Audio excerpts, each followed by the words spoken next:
guys, what's going on? Welcome to a new video. I hope you're all doing well. Before the video starts, I want to say don't forget to check out the big cartel. So that's Clutch Kick Junkies big cartel. I'll get the stickers up for sale. And in this episode, you guys are going to see me install the injectors. I got top feed 1000cc Bosch injectors. If you guys want to use side feed injectors, that's alright. I just recommend Nismo 740cc injectors. But for this car, I'm going to show you guys how to install top feed injectors in an RB25 with the stock intake manifold. It is tricky, so you guys are going to see that in a clip. So let's roll on those clips. Alright, so what we're going to do is, for the injectors, see the O-rings? You got two O-rings, one on the end and one at the bottom. What we're going to do is, we're going to grab this shit.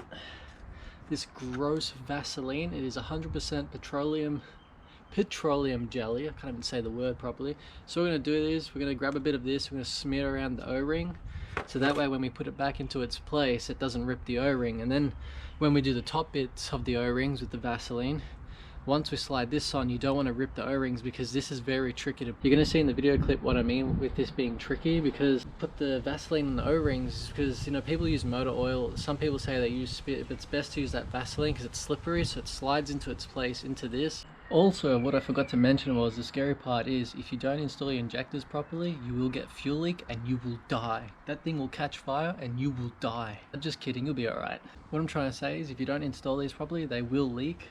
And the problem is, I won't know that till I get the car started. So I'm just going to install these, and then I'm going to prime out all the old E85 in my fuel tank. There's only like a quarter left, I reckon. So I'm going to drain my E85. So I'm going to show you guys what it looks like, because I haven't started this car in 6 months. So the E85 in that tank needs to go. I'm going to put about 10 litres of E85 in the tank and then re-prime it out. So I'm going to put you guys on a time lapse while I Vaseline these O-rings, show you guys how to install it in the time lapse. Then we'll prime out the E85 and talk some shit after the video. So gross looking.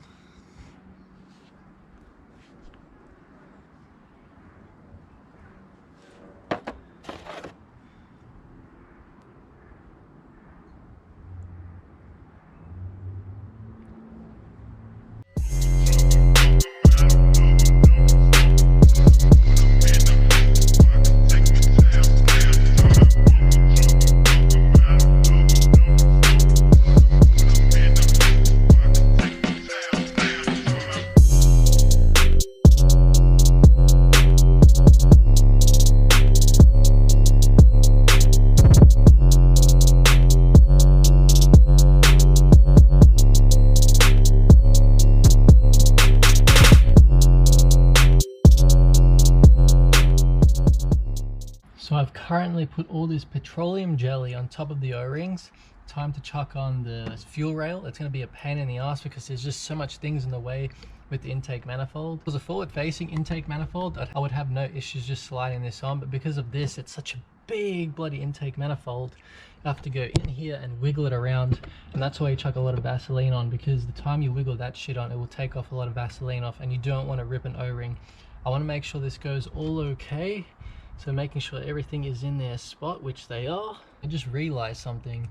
I should plug up all the injection harness right up first and then put the fuel rail on, because once I put the fuel rail on, it's going to be a pain in the ass to get to all these plugs by hand. And make sure you've got the intake manifold all tightened down as well, because the last thing you want is one loose bolt and then you've got a boost leak and you've got all this stuff in the way and you can't fit your hand or tool in there. So I'm going to quickly put the harness in and then we'll chuck on the fuel rail. Alright, the injectors are all plugged up now with the harness. Time to put the bloody rail on. So I'm going to set you guys down, talk some shit while I put the rail on, because this is going to be a pain in the ass.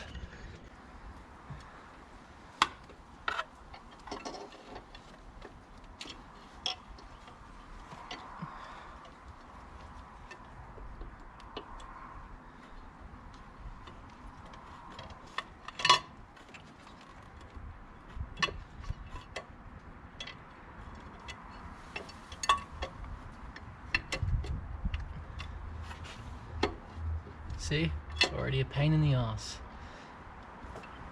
You got all these bloody plugs. You got, oh my god, come on.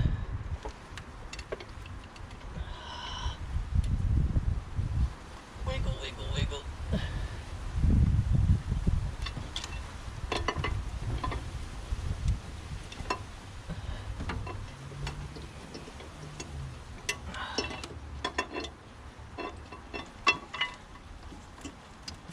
Fuck sake, man.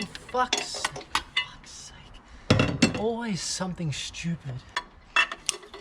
Oh my god, now the bloody clamp. The bloody clamp. Oh, fuck's sake. The joys of filming and working on the car. This is why I honestly, to be honest, I hate filming and working on cars, because it adds like 2 hours on top of everything. As you guys can tell, me holding the camera, got to readjust it, got to fix some bullshit parts.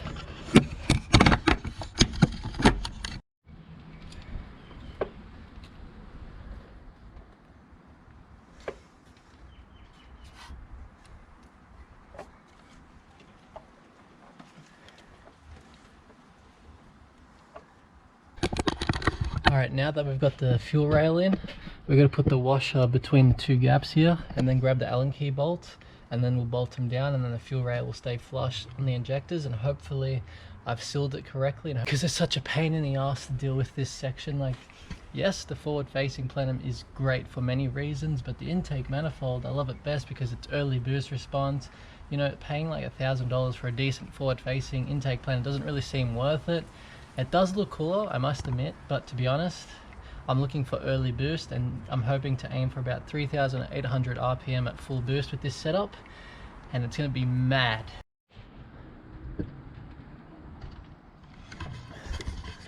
Man, whew, that was a mission and a million, really. Tightening down the fuel rail, holy shit, this one spot where you got a bolt on the fuel rail, it was like impossible to tighten down. I had to like remove one hose, and even getting that hose off with such a little space was a pain in the ass. I forgot how much of a pain in the ass this engine is to work on. I'm gonna have to wait and see till, you know, I put petrol in the car, get this car up and running, see what happens. I'm hoping it doesn't leak. I hope it's just, you know, all properly sealed, it's tightened down, I don't have to touch that shit anymore. Well, for now. Oh, please don't leak. So right now I'm going to go drain the E85 out of the fuel tank, so I'll show you guys what it looks like. So I'm going to go drain it. It's the first time I'm connecting the battery up in 6 months, and I can't wait to just hear my alarm, hear the prime sound, because I honestly miss driving this car so much. But yeah, I'm still feeling a little bit worried for some reason. Like, even though the fuel rail is bolted down, I just feel like it's not sitting flush. It should be, because, you know, both sides were evenly tightened. But I don't know, gonna have to see what happens. I can already smell the E85 because a bit of it fell out already. So I'm gonna go prime the car. Oh man, this is the first time I'm gonna start the car in like 6 months. Well, technically not starting, but we're gonna prime it, get all the E85 out, and put it into that container. Holy shit, this is my first time turning the key, as I said, in like 6 months. So let's turn the key together. Gauges are turning on. Now I'm priming. Holy shit, we're priming. Let's go check the fuel. Hopefully it's leaking out. Yep, there we go, getting all the fuel out. There we go, it's filling up at the moment.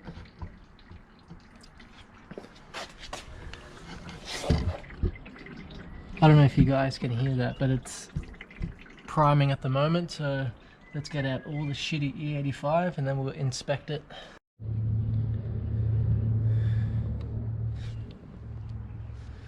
Alright, that's 5 litres out of the car. It's a bit greeny because it's probably from the coolant that was like left in there, but you can still smell the strong E85 smell, and I missed that smell. So I'm going to find a place, like a shop, that can dispose this properly. So I'm going to close this up, grab another bottle, and keep on priming out the old E85. The fuel says I'm on empty, but so much E85 is still coming out. Man, priming is such a boring job. Finally, all the E85 is drained out of the car. I could hear my fuel pump getting louder, which means that, you know, there's no fuel in the fuel tank, because when it's in the fuel tank it's more quiet with the fuel, and when it's starting to go empty you can hear the fuel pump prime louder, and then no fuel was coming out the hose, so it's all empty. I forgot to go get E85, stupid me, so I'm going to get E85 tomorrow. And also good news, Friday I'm picking up my turbo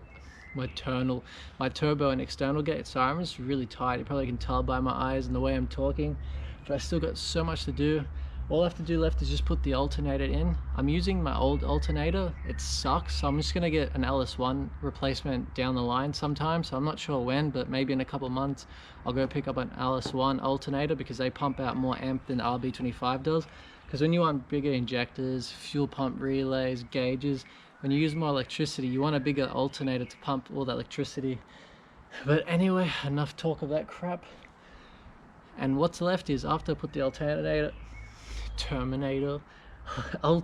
plus the radiator, gotta get the intake pipes fabricated, plus the exhaust pipe stuff and the screamer pipe, and then finally tune. So soon we can start filming from inside my car again. I miss driving this car in the mountains. I miss putting the camera up on the roof and just showing you guys the toe gaze of me driving around Unlimited, just having fun in my R33 like I always do. And it's been a pain in the ass these 6 months, but you know what? Now that I've got the injectors in, I'm starting to feel a little more happier. Once the exhaust stuff is done and the intercooler piping's done, and then we get the tune, and hopefully the tune goes all well, man, this thing's gonna be a wild beast. I know this video wasn't really top notch. I know it's just an injector install, but it's good to know these things. How about later tonight, we take the S14 for a little cheeky spin.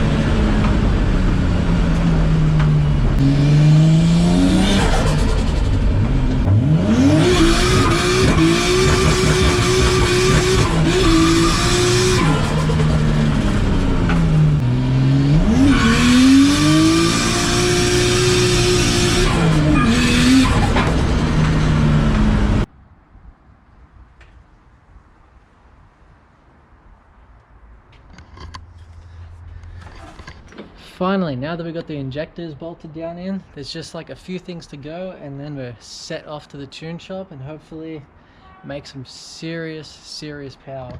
So if you haven't subscribed, make sure to hit subscribe, leave a like, leave a comment down below. Thank you guys for watching this video, and I'll catch you guys in the next episode. Catch you guys later.